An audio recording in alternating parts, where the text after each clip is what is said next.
você que está chegando, começa agora o ICL Urgente. Você não está no horário errado, o Rodrigo Viana está se recuperando de uma gripe. Saúde, meu parceiro Rodrigo Viana.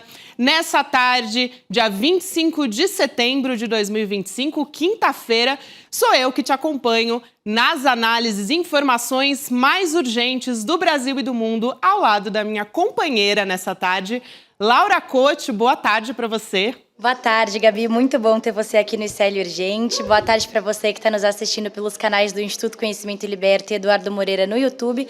E muito boa tarde para você que está nos ouvindo pela Web Rádio São João, em Quixadá, e pela Rádio Cultural FM no Rio Grande do Sul. Vamos lá, Gabi. Vamos lá, Laura. E boa tarde, como diria Rodrigo Viana, para você que mora neste país em que temos a notícia de que Bolsonaro e o filho, Eduardo, vão ficar separados na Papuda. Vamos entender essa história?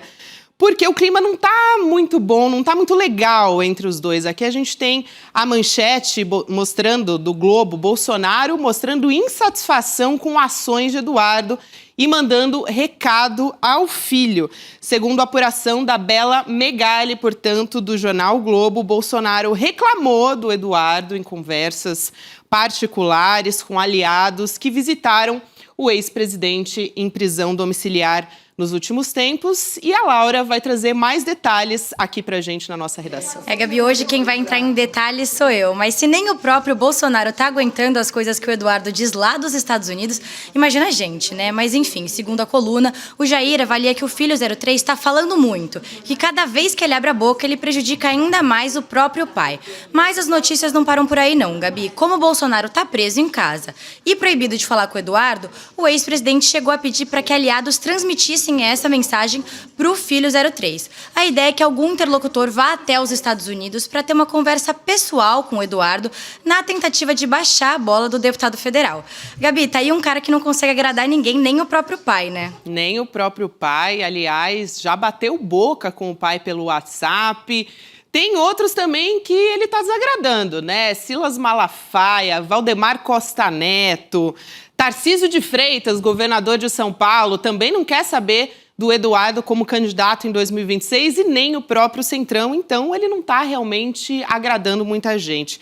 E falando no Tarcísio, quem voltou a dar as caras hoje, ele apareceu aí para falar rapidinho sobre a PEC da bandidagem, né? O Tarcísio confirmando visita a Bolsonaro na segunda. Manchete que está aqui na nossa tela, para quem nos acompanha em vídeo, nega tratar de anistia e assegura que será candidato à reeleição. Então, aqui, o governador de São Paulo, a gente tem informação agora de que ele vai embarcar para Brasília na próxima segunda-feira. Era uma notícia que a gente esperava acontecer em breve, porque ele tinha feito o pedido para visitar o ex-presidente Jair Bolsonaro, que está lá em prisão domiciliar, e ele disse que não vai falar da anistia nesse encontro, gente. Não vai ter conversa sobre anistia. O Tarcísio, que estava lá brigando tanto no Congresso Nacional pela anistia, agora diz que não vai falar com o Bolsonaro sobre isso. Vamos ver o que ele disse, o governador de São Paulo, abre aspas: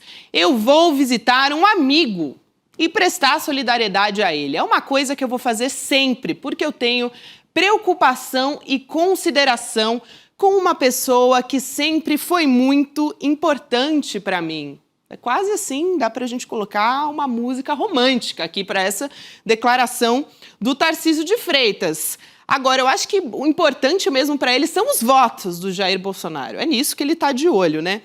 E ele também está sendo um saco de pancadas da extrema-direita nos últimos tempos. Já foi criticado por todos os lados.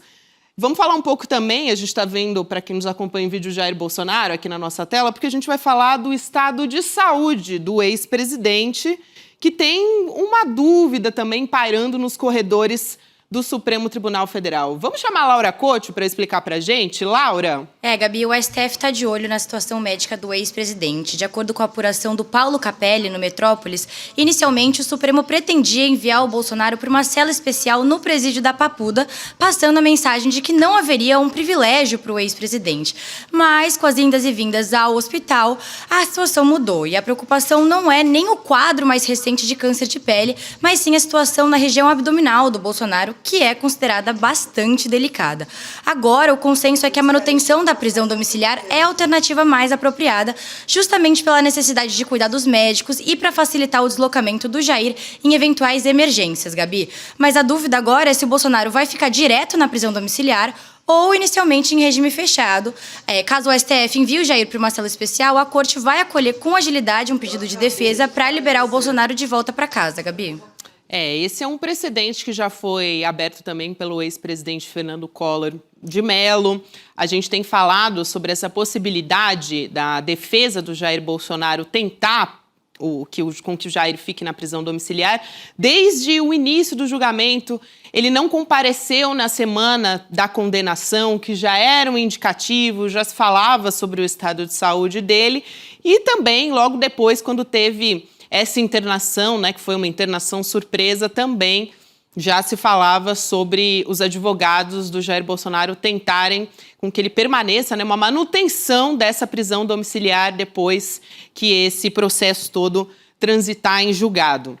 Ainda falando sobre Bolsonaro, trazendo uma outra informação aqui de quando ele era presidente, que foi um momento que o Jair Bolsonaro foi alertado sobre os descontos irregulares do INSS. A Laura também vai explicar melhor a respeito disso pra gente. Esse assunto é bom a gente prestar atenção, porque tem muitos detalhes nessa história, não é isso, Laura? Gabi, parece que a gente está chegando perto de encontrar onde começou todo esse esquema de corrupção no INSS. Isso porque a Associação Nacional de Médicos Peritos do INSS afirmou ter levado ao ex-presidente Jair Bolsonaro informações sobre desvios, fraudes e irregularidades com dinheiro público dentro do órgão. De acordo com a ANMP, o aviso foi dado logo no início do governo Bolsonaro, em dezembro de 2018. E na época a reunião aconteceu com o Jair em Brasília, onde os representantes da organização foram apresentados pelo ex-presidente através do senador Isalci Lucas, do Partido Liberal. E em maio, o Isalci deu uma entrevista para a Folha falando que os peritos do INSS procuravam o Bolsonaro depois da eleição com denúncias de irregularidades do órgão, Gabi. Ou seja, o Bolsonaro sabia e deixou para lá, é o que parece, pelo menos. É o que parece mesmo. A gente está falando sobre isso numa investigação que está partindo do Congresso Nacional. Esse escândalo do INSS ganhou ainda mais camadas, por isso é importante prestar atenção. Além dessas informações que a Laura Couto trouxe, agora o Antônio Carlos Camilo Antunes, que é conhecido como Careca do INSS, ele prestou depoimento à CPMI também, que está investigando esse esquema de fraudes no órgão público. A gente está vendo aqui a imagem dele na nossa tela. Ele é apontado pela Polícia Federal como um facilitador desse esquema que desviou os recursos dos aposentados e pensionistas também. E nessa sessão, o Careca do INSS, ele negou o envolvimento no escândalo, disse que é fantasiosa essa história de que ele seria um dos líderes da fraude. Ele também deu outras declarações nessa CPMI, dizendo que a empresa dele, a chamada Prospect, apenas prestava serviços a associações e sindicatos. Palavras dele aqui, gente. Mas não foi só isso também, não. A sessão, ela abriu com bate-boca. A gente vai ver aqui as imagens, foi um bate-boca bastante intenso na Câmara entre o advogado do Careca do INSS, que foi esse que a gente mostrou aqui agora, e também o deputado Alfredo Gaspar, que é do União Brasil, e ele é relator da CPMI também. Então, a gente traz aqui as imagens que a gente estava ilustrando na nossa tela, para quem está nos acompanhando, da CPMI. Outros deputados bolsonaristas estavam lá também, o Zé Trovão, aquele conhecido por colocar a perna no dia do motim bolsonarista, eles também estavam querendo aparecer ali e a sessão teve que ser suspensa por alguns minutos. Então a gente vai dar uma olhada nesse vídeo para entender como é que foi essa bagunça, se é que dá para entender. Vamos lá. Pode falar sobre a ordem para uma intervenção sumária.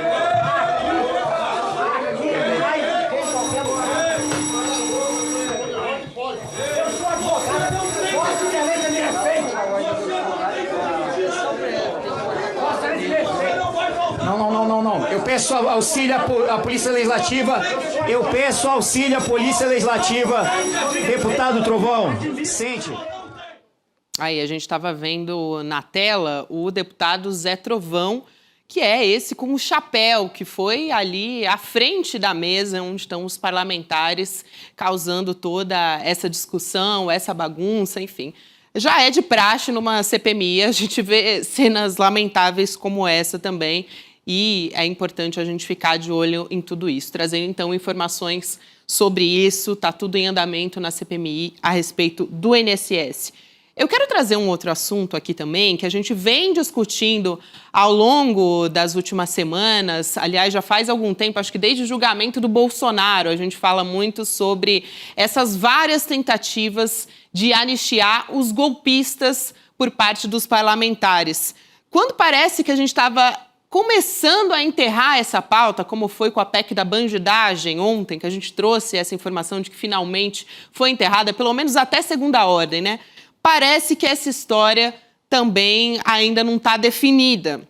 Estava marcado um encontro para a calada da noite de ontem a respeito da anistia para os golpistas. Um encontro em que teria, olha só os participantes desse encontro, o presidente da Câmara, Hugo Mota, o presidente do Senado, Davi Alcolumbre, e também o relator do PL da anistia na Câmara, que é o deputado Paulinho da Força, aquele que apareceu no vídeo junto com o Michel Temer e também o Aécio Neves, naquele vídeo meio obscuro, gravado assim numa penumbra, para falar de uma suposta anistia light, né?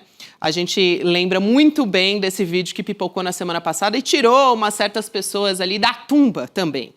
Esse encontro que aconteceria...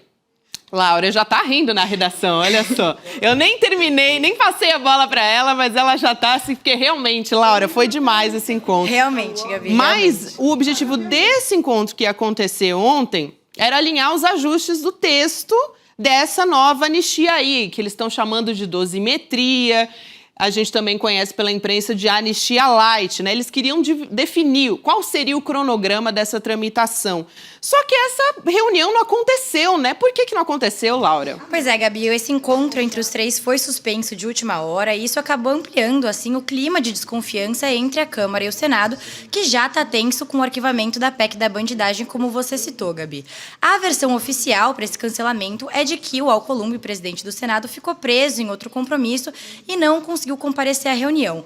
Mas, de acordo com o nosso colega aqui do ICL, o Kleber Lourenço, a verdadeira causa foi o incômodo com as declarações do Paulinho da Força ao longo do dia. Isso porque, em coletiva, o deputado afirmou que a aprovação da isenção do imposto de renda até R$5.000 só depende da votação da anistia. E essa frase foi interpretada como uma tentativa de condicionar a pauta econômica a um tema político que é muito delicado, né, Gabi? E poucas horas antes desse horário previsto para a reunião, o Hugo Mota afirmou que não existe isso de votar a isenção do imposto de renda só se for com a anistia.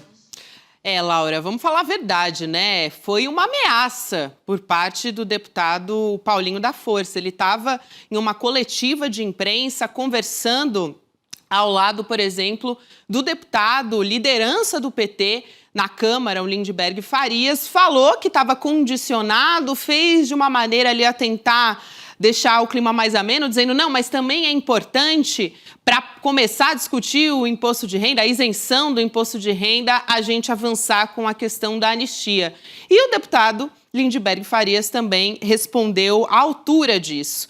E logo depois, é importante a gente trazer essa informação, porque é quase que um desfecho dessa história.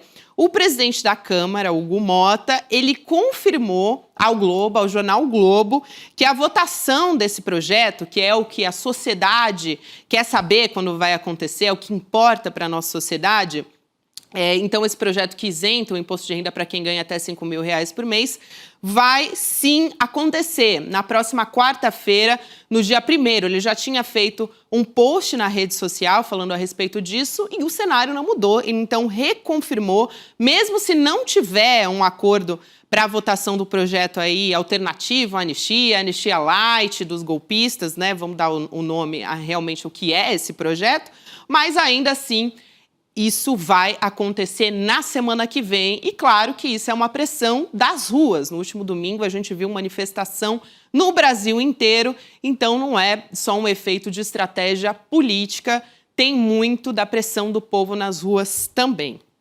Falando em pressão do povo das ruas, quero trazer uma outra notícia aqui que é muito importante para a gente falar sobre o cenário do presidente Lula. Isso também é uma perspectiva para 2026. Está cedo ainda, mas é importante a gente já olhar como é que está a aprovação do governo. O presidente Lula está virando o jogo, saiu do vermelho. Então a gente tem aqui a manchete que está no nosso site, serienoticias.com.br. Lula vira o jogo. A aprovação do governo chega a 50% e supera a desaprovação, aponta IPESP. Vamos colocar aqui o gráfico na nossa tela para a gente poder observar um pouquinho melhor. É isso que está apontando essa nova pesquisa, que é Pulso Brasil IPESP e que foi divulgada hoje. O presidente, então, alcançou 50%. Para quem está me acompanhando em vídeo, a linha azul é a de aprovação, a vermelha, desaprovação. Então, aqui a gente está olhando para um cenário que, em março de 2025, a gente tinha a linha da desaprovação do presidente Lula em 54%. E ela se manteve estável em maio, depois, em julho, já caiu para 51%, agora chega a 50%. A gente está falando já em setembro de 2025, esse é o resultado de hoje. Quando a gente olha para aprovação, é muito importante, olha só o salto que deu de julho para setembro, gente. Em março a gente tinha 41% de aprovação, se manteve estável em maio, mais ou menos ali nos 40%, em julho subiu, já melhorou para 43%, só que em setembro foi para 48%, então de 43% para 48%, um aumento de 7 pontos percentuais com a comparação a julho. É disso que a gente está falando aqui e parece que não é coincidência. A gente teve também todo um contexto, né, um cenário que corroborou para isso. Além das mudanças na comunicação do presidente Lula, a gente teve também a taxação do Donald Trump contra o Brasil, e isso acabou colocando o presidente Lula, o governo, na verdade, também, num lugar de enfrentamento. E isso, eu acho que não é uma coincidência, a gente está vendo esse cenário agora com uma aprovação que está tão mais alta. E isso é importante para a gente observar o cenário para 2026 também. E vamos trazer uma outra notícia aqui também, gente. Essa é importante para a gente respirar e entender que o movimento também das ruas importa. A gente também está olhando uma relação com isso também. A gente viu a esquerda e as pautas progressistas tomando as ruas no último domingo. Quero reforçar isso aqui também. Mas vamos mudar de assunto para falar de uma notícia, gente, que mostra que o mundo gira mesmo. Parece que a Terra não é plana, porque a primeira turma do Supremo vai julgar o Sérgio Moro na ação penal por calúnia contra o ministro Gilmar Mendes. Então, aqui a manchete que a gente traz é do portal Metrópolis. A relatora desse caso vai ser a ministra Carmen Lúcia. Ela marcou o julgamento para uma sessão virtual, o início desse julgamento. E aí o interessante disso é que o colegiado vai ser presidido por ninguém mais, ninguém menos, atualmente, do que o Cristiano Zanin, que foi o advogado do presidente Lula durante a Operação Lava Jato. Vocês lembram, né, do presidente Lula frente a frente com o Sérgio Moro, à época juiz, e disse que não era um julgamento justo, mas que aguardaria todo o resultado do processo, o trâmite julgado e que seria feita a justiça. Depois a gente viu no que deu. Agora, o Moro também, nesse cenário atual como senador, eu não quero deixar de fazer uma lembrança a ontem, quando ele estava defendendo um aspecto da PEC da bandidagem que ele não queria derrubar de jeito nenhum, que é de crimes contra a honra. O Sérgio Moro, então, não desistiu ainda dessa ideia. A gente tem que ficar de olho para ver qual vai ser a articulação do Sérgio Moro nesse sentido. Acabou votando contra porque não tinha como remar contra essa onda forte que eram todos os parlamentares votando contra porque sabiam que pegava mal. Muita gente foi fazer vídeo lá nas redes sociais para pedir desculpas, né? Para se justificar. Teve gente que lançou aquele foi mal, estava doidão das redes sociais também. E o Moro, ele também foi ministro da Justiça do Bolsonaro, teve aquela briga pública com o Bolsonaro, acusou o governo Bolsonaro de interferência e tudo, depois quis ali uma aproximação de novo.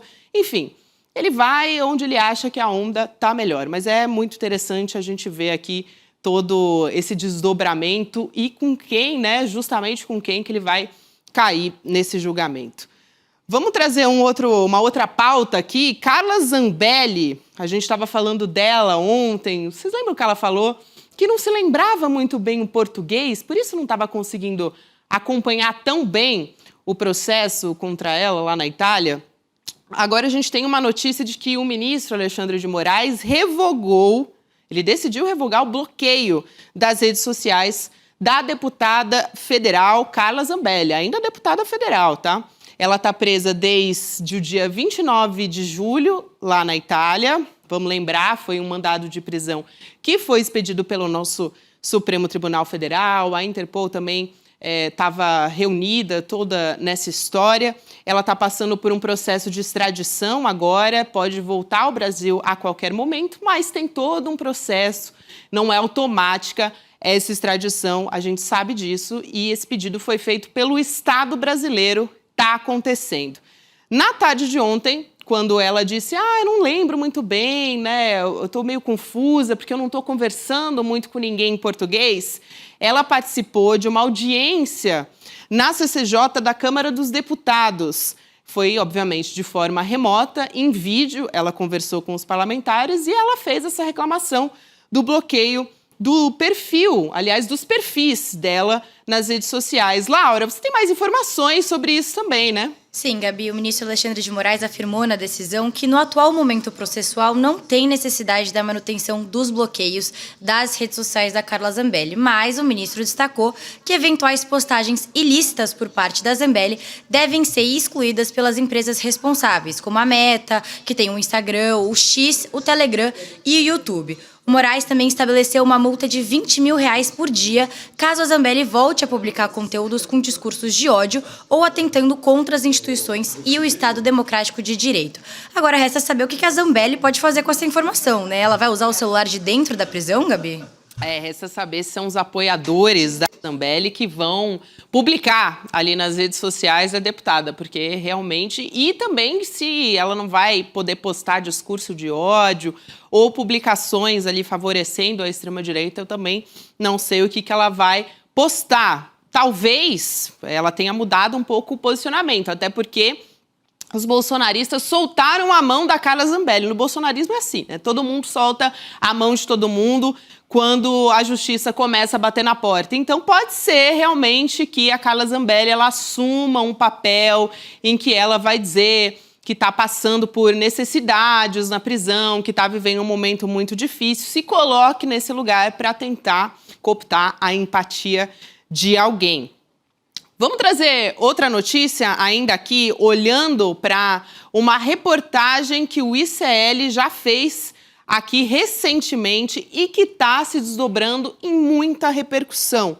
Na manhã de hoje, o Ministério Público de São Paulo cumpriu 25 mandados de busca e apreensão contra diversos alvos ligados ao PCC no Estado. Tá também a manchete no nosso site do iclnoticias.com.br. A ação de hoje é um desdobramento da Operação Carbono Oculto, que revelou as ligações do PCC dentro das fintechs com o sistema financeiro ali da Faria Lima. Ela foi batizada de Operação SPARE. Essa ação está investigando um esquema de exploração de jogos de azar e venda também de combustíveis adulterados. Isso é importante, tudo organizado pelo PCC, o primeiro comando da capital. Laura também traz mais informações a respeito disso. Gabi, olha isso. Na ação de hoje, que foi realizada hoje de manhã, foi descoberta uma rede de cerca de 60 motéis em nomes de laranjas que era usada pela organização criminosa para lavar dinheiro. E juntos, todos esses hotéis movimentaram mais de 450 milhões de reais entre 2020 e 2024.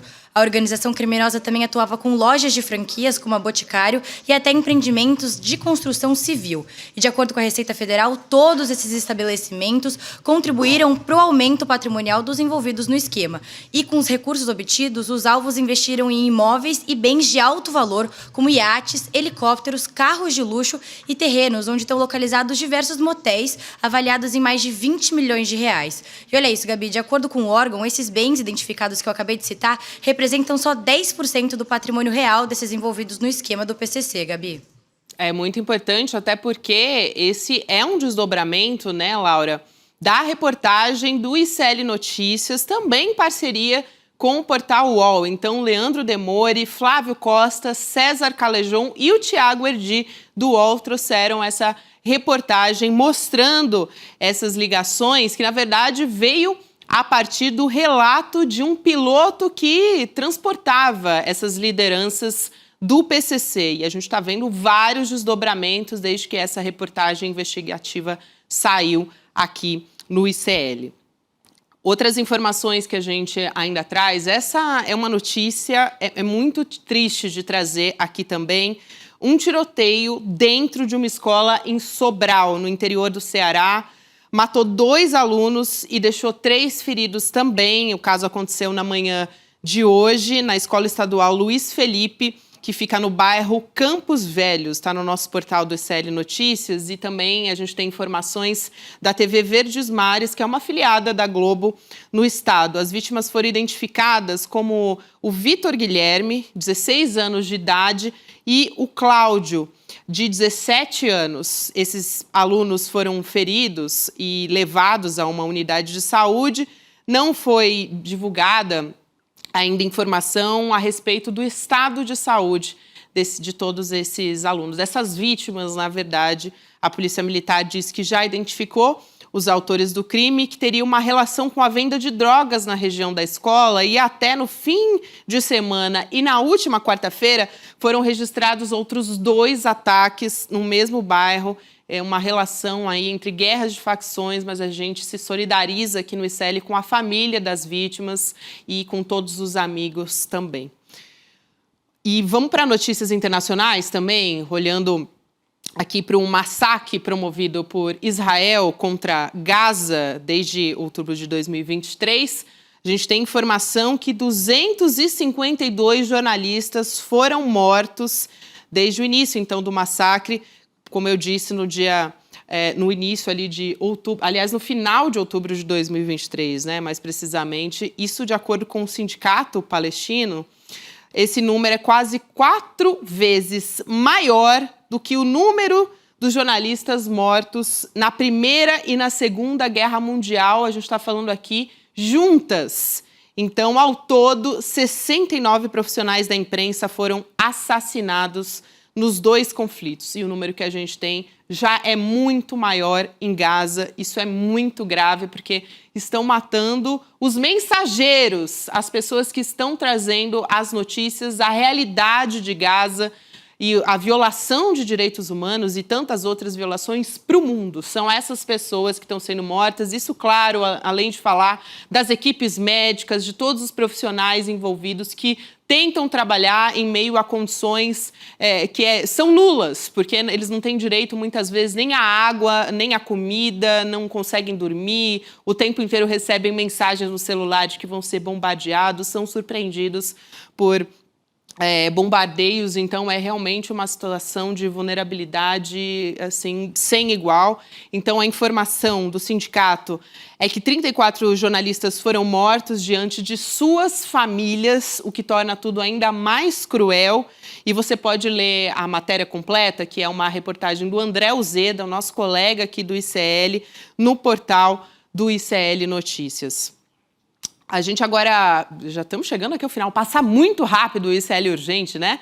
Quero lembrar você, trazer um recado de que nesse final de semana, no domingo, você vai ter uma aula com o Eduardo Moreira, sobre educação financeira. Então, o Guia da Liberdade Financeira, mas não é mentira de como você vai fazer o seu primeiro milhão, assim, do nada. Não, aqui a gente trabalha com a realidade, com a experiência do Edu no mercado financeiro há mais de 20 anos, então a gente vai trazer aqui para você. Faz a sua inscrição pelo iclurgente.com.br. Se você estiver nos assistindo pela TV, você também pode apontar o celular aqui para o lado da tela, para o canto onde eu estou apontando, deixar o seu e-mail que você vai receber o alerta. Faltam 3 dias só, domingo, dia 28 de setembro, anota aí na sua agenda, 8 horas da noite, ao vivo e online, gratuito, para todo o Brasil, para o mundo. De onde você estiver, você pode acompanhar a nossa aula. Quero muito agradecer a Laura Couto também pela companhia aqui no ICL Urgente. Valeu, Boa noite, Laura. Valeu, Gabi, minha grande amiga e parceira. Muito bom apresentar o ICL Urgente com você. Um beijo. Um beijo, até a próxima, Laura. O prazer foi todo meu e um prazer também acompanhar a audiência aqui do ICL Urgente, porque agora a gente vai ficar na companhia do N2 com a Roberta Garcia, Juliano Medeiros, Chico Sá, meus grandes amigos. Um abraço grande e você fica com a gente agora, que tem ICL Notícias segunda edição. Tchau, tchau. Você morre de medo de fazer um investimento que não seja caderneta de poupança ou o CDB do seu banco? Que bom! Que bom, claro, porque o medo é uma coisa que protege a gente. E enquanto você não adquirir o conhecimento que você precisa ter, fique com o teu medo, para não cair em nenhuma dessas roubadas que estão o tempo inteiro sendo oferecidas na internet. O que eu venho te dar hoje é um presente. No dia 28 de setembro, um domingo, às 8 horas da noite, eu vou dar uma aula para te ensinar todo o básico de finanças e investimentos de uma maneira muito simples. O Guia da Liberdade Financeira. Domingo, dia 28, às 8 horas da noite. Resposta do Elon Musk. Nós daremos golpe onde for necessário. O Brasil nunca foi uma nação. O Brasil é um país bem-sucedido. Se todos nós pensássemos exatamente a mesma coisa, o mundo seria dominado por um silêncio absoluto. Não é de dialogar para convencer o adversário. Numa guerra, do que se trata é de neutralizar o inimigo. Um grupo de gaúchos em praça pública se reuniu com os celulares na cabeça em posição horizontal para pedir socorro a alienígenas para manter Jair Messias Bolsonaro no poder. A extrema-direita não existe sem a produção de caos cognitivo. Mas como se produz esse caos cognitivo? Precisamos estar atentos, porque se eles conseguirem, ainda que eles percam as eleições presidenciais em 2026, a ditadura começou.